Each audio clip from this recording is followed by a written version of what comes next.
blast off. Okay, so we've got 0 over zeros. Are we going to know that there's 0 over 0 ahead of time? No. Just because you see a root in the problem doesn't mean that you have to do all this algebra nonsense. Some problems with roots you can just solve through substitution. If you plug a number in, you might be able to get an answer. It's only when you do substitution and you get 0 over 0 that we're in emergency algebra mode. So like on this one, 3 minus 3, the square root of 3 plus 1 minus a 2. So you get a 0 and the square root of 4, which is 2.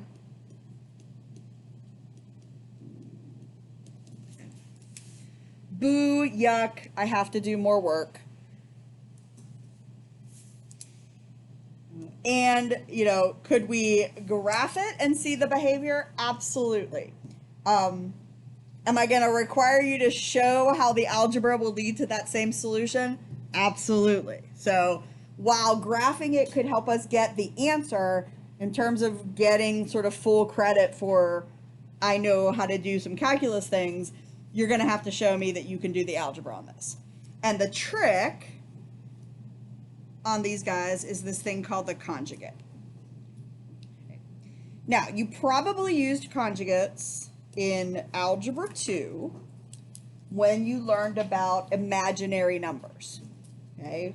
If you take something, you know, most imagine, like if you take a number like 5 plus 6i, which is a fun little imaginary number, if I write 5 minus 6i, that's the conjugate. Thank you. Come on in.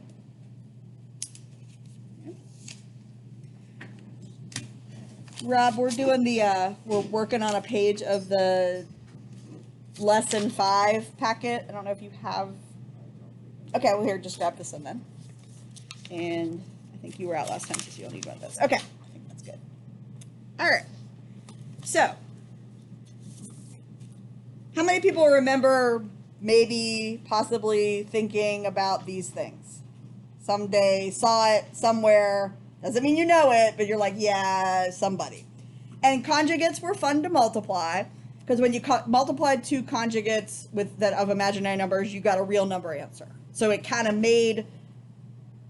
got rid of the imaginariness. Okay. Basically, anything that we take in terms of A plus B, A minus B is considered to be its conjugate, right? So in general, right, so this is one type or one place you may have talked about the concept of conjugates in Algebra 2. You actually may have done this in Algebra 2 if you were trying to get a radical out of a denominator. Thinking of other times you may have done it. But technically, anytime we have an expression like A plus B, A minus B is considered its conjugate, and vice versa. If we started with A minus B, A plus B is its conjugate. Now, the fun thing about conjugates is when you multiply them, the same thing always happens.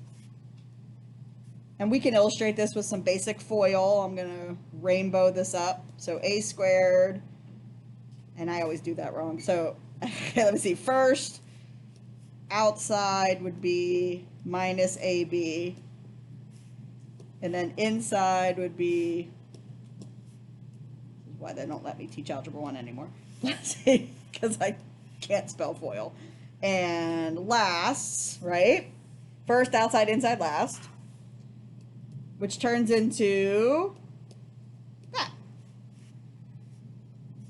So when you multiply two conjugates, you actually get a pretty decent answer because you get a canceling out thing. We're going to use that to help us. This is kind of going to seem like magic in some cases because we're going to change this problem in a special way that is going to do a really good job of then showing us what's making the 0 over 0. Okay. So We're going to use this thing called a conjugate. And when we multiply two conjugates together, the multiplication comes out a certain way. And so we can actually multiply two conjugates together maybe pretty easily. We're going to use all of that stuff to help us. So here we go. I'm going to take my original problem. I'm going to take the part that has the root. I'm going to think about that part's conjugate. Now, what's under the root doesn't ever change. So the conjugate of the root expression minus 2 would be the root expression plus 2.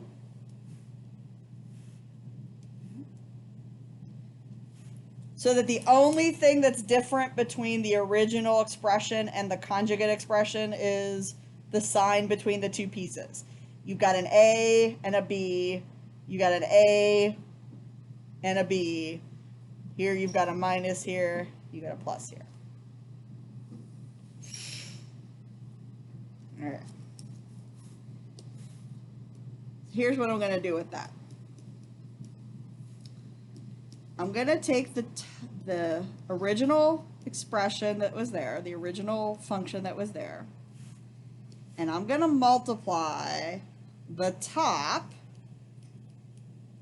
the numerator, and the denominator by that conjugate. Now, I know right now you're like, that looks hideous, makes you want to maybe vomit. Please don't.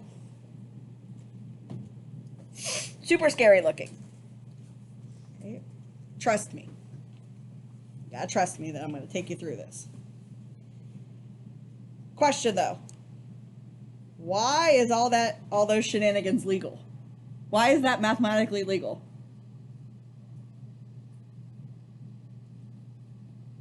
Why am I allowed just to like magically do all this changing? Rob.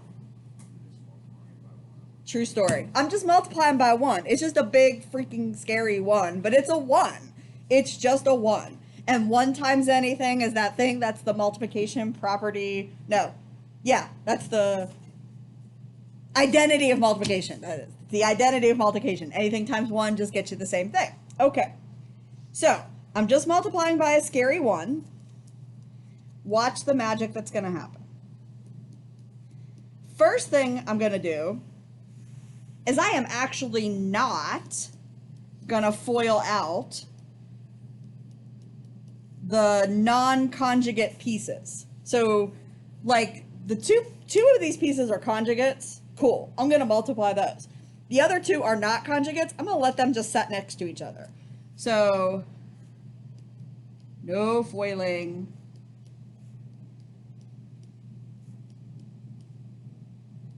The non-conjugates. Because ultimately what I'm hoping is going to happen, I'm hoping I'm going to be able to cancel out x minus 3 with an x minus 3 down here that's going to pop out when I multiply the conjugates. So if I FOIL the top together, I won't be able to see that x minus 3 anymore. All right, here comes my foiling.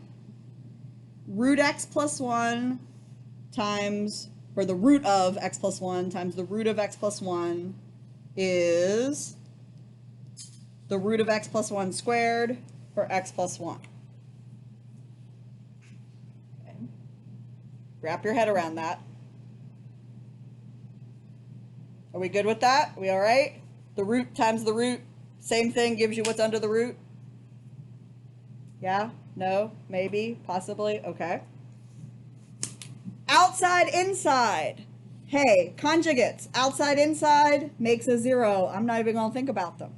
That's why we love conjugates. That's why conjugates are fun to use, because I don't got to worry about all that nonsense. It's always going to add out to 0. I got the first piece squared. Now I'm going to get the back piece squared, or negative 2 plus 2, or negative 2 times plus 2 will be negative 4.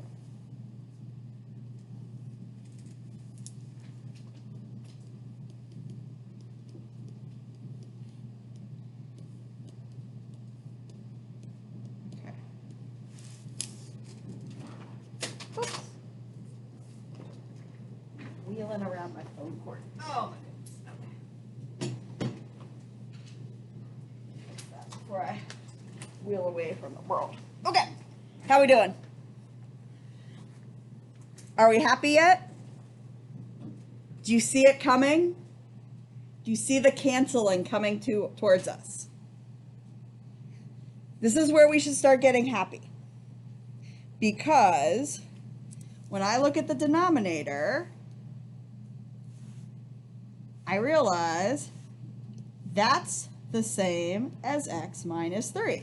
And x plus 1 minus a 4 is an x minus 3.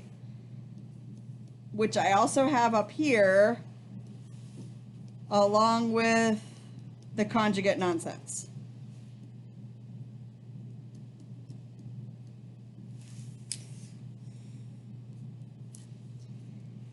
I know it feels like these are going to take a long time, but after you do a couple of them, you realize, oh, they're really all kind of the same, and you'll start to go through them more quickly. I know you don't believe me, but trust me on that. I've seen it happen. You guys, you'll get better at it because you get used to it. Now, if this doesn't happen, if you don't get that some kind of canceling, you mess something up. You messed up some multiplication, you messed up a sign, something's wrong. Because if this was a 0 over 0 to start, this is gonna happen. This is how I know the conjugate will lead me here, because of the 0 over 0 that I got. If I don't get a 0 over 0, then this isn't gonna happen. If I try, I can do a conjugate, but nothing pretty is gonna happen from doing it. So I take out that factor, and then I take the limit of the stuff that's left, which means I plug a 3 in. So this is the square root of 4 plus a 2 all over a 1, which turns out just to be a 4.